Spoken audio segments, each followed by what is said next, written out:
성탄절에 이렇게 귀한 찬양을 불러주신 우리 두 찬양단 진심으로 감사를 드립니다. 만일 지적인 그 생명체가 우주에서 오늘 하루 동안 지구를 바라본다면 어떨 것 같습니까? 무척 재미난 현상을 목도하게 될 것 같아요. 한 종이 어떤 사람의 탄생을 다 축하하는 거예요. 그러면서 즐거워하는 거예요. 제일 아마 일찍 하는 쪽이 아마 일본이나 우리나라가 좀 일찍 할 거예요. 지금 예배 드리는 것도 독일은 아직도 8시간 후에 7시간 후에 예배 드리게 됩니다. 그러니까 지구를 딱 바라보는데 일본에서는 메리 크리스마스, 한국에서는 축성탄, 중국에서는 성탄 콰이어 이러면서 쭉 나가는 거예요. 그런데 러시아 사람들은 스로체스토금 크리스토금 이렇게 얘기해요. 그 다음에 좀 더 지나가가지고 이제 독일로 오면은 브렐리에 바이나펜 이렇게 나오고, 그 다음에 이제 불란스로 넘어가면은 조유 노엘 이렇게 나가고, 그 다음에 영국 미국으로 넘어가잖아요. 그리고 메리 크리스마스. 그 다음에 브라질도 보니까 보아스 페스타. 이러면서 탄생을 축하하고 그러는 거예요. 하루 종일 이렇게 돌아가는 게 참 인상적이잖아요. 보통 날은 전혀 그렇지 않는데 오늘만 그렇다라는 거예요. 그리고 보통 날은 사람들이 즐거워하지도 않고 그러는데 오늘은 또 즐거워하고 말이에요. 사실 우리도 이렇게 이제 오늘 예수님의 탄생을 축하하면서 이렇게 성탄 예배를 드리고 있습니다. 우리가 성탄을 정말 잘 지내려면 성탄의 의미를 제대로 알아야 되고, 그걸 알려면 먼저 성탄절이 어떻게 제정되었는지도 우리가 알아야 합니다. 오늘이 12월 25일 아니에요? 원래 12월 25일 로마 달력으로는 1년 중에 가장 낮이 짧은 동짓날이었다. 지금은 이제 달력이 달라가지고 동짓날이 12월 21일이나 22일, 어떤 때는 혹시 23일로 갈 수도 있고 이렇게 되는데, 그때 로마는 그냥 12월 25일 동짓날, 이날은 낮이 가장 짧은 날이다.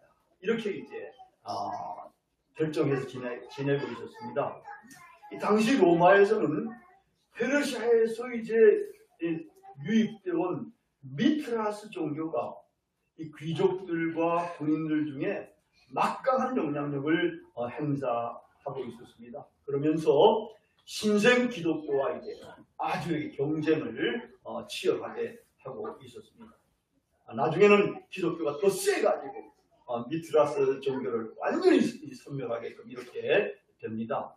근데 이 미트라스 교회에서는 요날 낮이 짧아졌다가 다시 이제 길어지기 시작하는 바로 이제 이날을 의로운 태양인 미트라스가 새롭게 탄생하는 날로 이렇게 여겼습니다. 근데 이제 이 태양신 미트라스를 숭배하던 로마 황제 아우렐리아누스라는 사람이 있는데, 이 양반이 274년 이 12월 25일을 정복되지 않는 태양의 탄생일이라고 이렇게 명명을 하고 그날을 축제일로 이렇게 정했습니다. 그러면서 다가오는 한 해는 너희에게 빛을 주노라 하는 이런 축하 메시지까지도 발표하면서 연중 최대 축제일로 이렇게 지냈습니다. 근데 이 축제일이 광란의 축제일이었습니다. 이 로마 교회에서는 이제 경쟁하다가 기독교가 이기게 되는데, 이 경쟁하던 우리 교회에서는 이런 축제가 사실은 별로 마음에 안 들거든요. 광란으로 나가니까 사람들의 윤리라든지 도덕성 이런 것들이 그냥 허물어질 수도 있고, 이러니까 이런 축제에 대항해서 다른 축제일을 우리도 하나 정하면 좋지 않겠느냐. 이렇게 이제 고민을 하게 된 겁니다.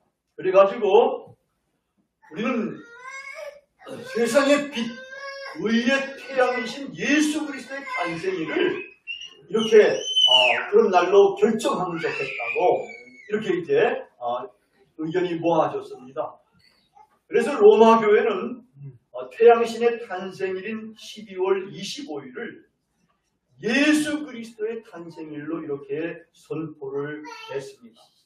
그리고 이제 AD 354년 12월 25일을 처음으로 12월 25일에 처음으로 성탄 예배를 거행하게 됐습니다. 이렇게 해서 기독교와 함께 이 성탄절이 점차로 세계에 전파돼 가면서 지금까지 이르게 이렇게 된 것입니다. 그래서 이제 성탄절 분위기를 보면은 아주 묘한 거죠.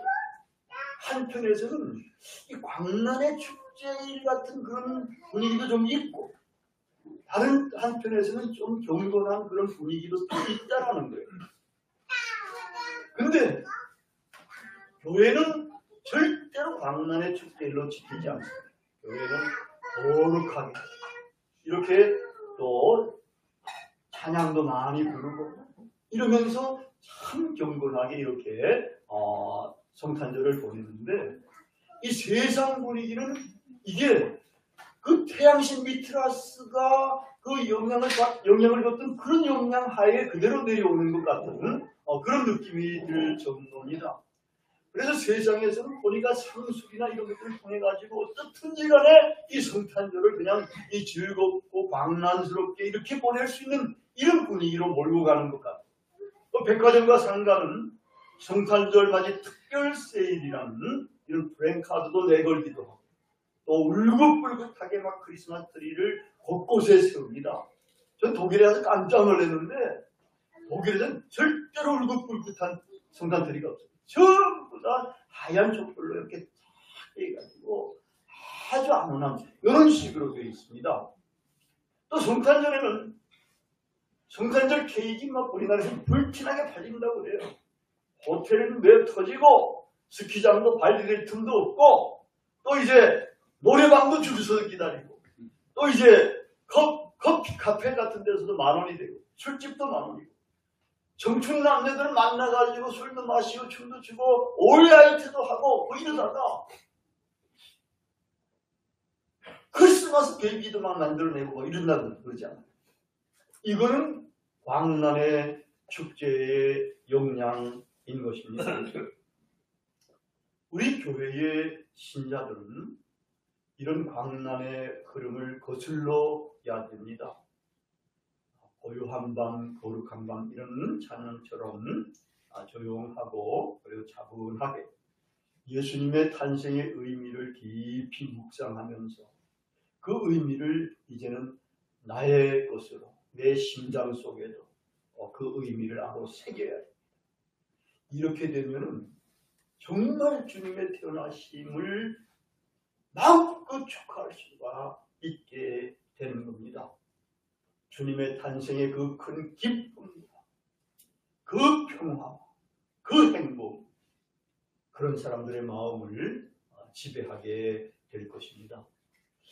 오늘 본문 말씀에 의하면 예수님의 탄생은 크게 두 가지 의미를 갖고 있습니다. 하나는 저희 백성을 저희 죄에서 구원할 분이시라는 겁니다. 예수님은 이렇게 죄에서 우리를 구원하실 분으로 탄생을 하신 것입니다. 다른 하나는 하나님이 우리와 함께 하심을 이루시는 임마누엘로 탄생하신 것입니다. 여러분, 이 둘 중에 두 가지가 정말 중요합니다만은 강조는 어디에 있을 것 같습니까? 죄에서 건져주시는 것도 중요합니다. 근데 하나님이 우리와 함께 하시는 것이 엄청나게 중요합니다. 강조는 뒷부분에 있게 되는 것입니다. 그래서 예수님의 탄생을 한마디로 말하자면 임마누엘이 성취된 사건입니다. 무한한 하나님께서 유한한 인간을 찾아오셔서 함께 거하시게 된 겁니다. 정말 오 임마누엘이라고 외칠 수가 있을 정도입니다. 하나님이 우리와 함께 하신다. 이보다 더 좋은 소식은 없습니다. 이보다 더 복된 소식도 없습니다. 이보다 더 기쁜 소식도 없습니다. 하나님이 우리와 함께 하신다. 오 임마누엘이여. 그것은 인류 역사상 가장 놀라운 사건인 것입니다. 마치 고아에게 죽었다고 생각했는데 죽지 않아가지고 헤어져 있던 부모님이 찾아오셔서 다시 부모님과 함께 살게 된 것과 유사한 것입니다. 고아로서 살 때에 다가오던 모든 부정적인 것들이 이제는 끝장이 난 겁니다. 고독도, 절망도, 슬픔도, 불안도, 어둠도, 죽음도 이게 사라지게 될 것이고 생명과 빛, 사랑과 희망, 기쁨과 평화가 충만하게 주어지는 것입니다. 그러면 여러분, 예수님의 탄생이 어떻게 임마누엘 사건이 될 수가 있겠습니까? 하늘의 빛. 그것은 그분께서 십자가상에 죽으셨지만 부활하셔서 성령으로 이제는 시공간을 초월해가지고 어디에나 계실 수가 있게 되십니다. 그리고 어디에서나 역사하실 수가 있게 되기 때문입니다. 이제 예수님께서 성령으로 우리의 심령 속에 오셔서 우리와 함께 하시면은 하나님이 우리와 함께, 나와 함께 하시는 사건이 이루어지게 되는 겁니다. 하나님이 나와 함께 하셔서 이제는 나를 지켜주시고 보호하시고 세상 끝날까지 함께 하셔서 가장 아름답고 좋은 길로 인도해 주시게 됩니다. 승리도 있게 될 것이고 형통함도 있게 될 것이고 존귀함과 영광으로 우리를 인도해 주시게 되고 하나님의 영원한 생명으로 이끌어 주시게 되는 겁니다. 이렇게 가장 복된 임마누엘이 나에게 진짜로 사건으로 이루어지기 위해서는 이제 내 속에 임마누엘이 되시는 예수 그리스도를 이제는 주님으로 영접을 해야 됩니다.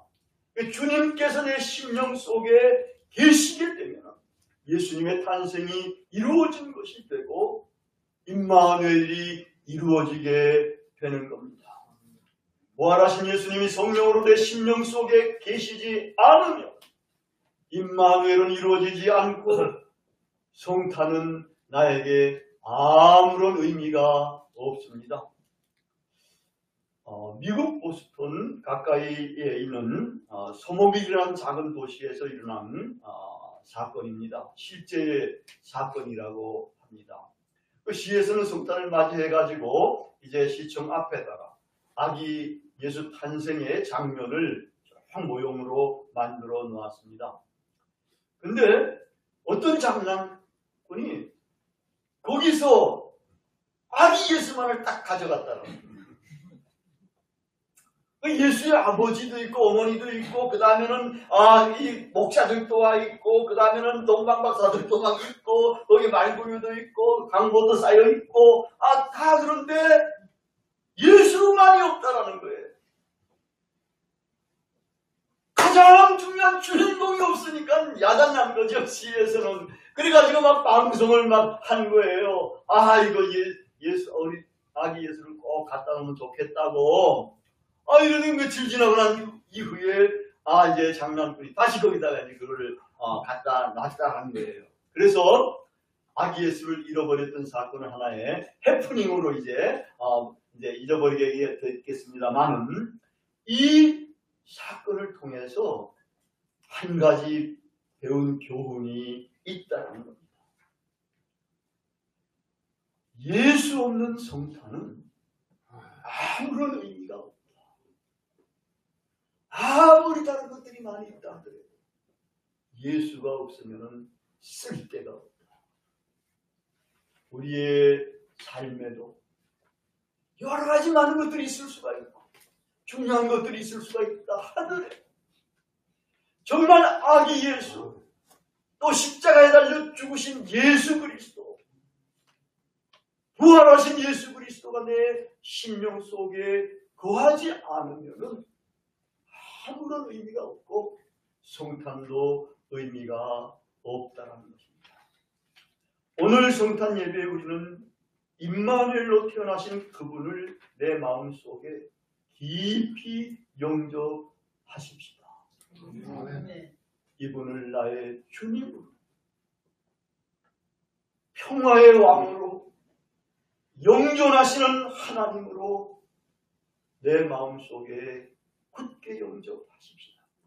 그러면 내 마음속에 예수님이 태어나시게 될 것이고 임마누엘의 시견이 되는 것입니다. 성탄절은 예수님이 있는 기쁜 성탄절이 될 것입니다.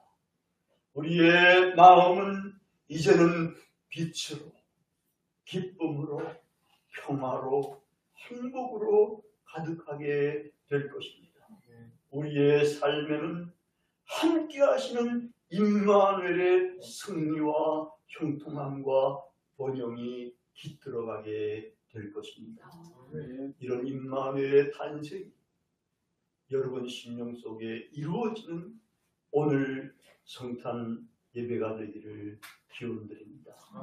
기도하시겠습니다.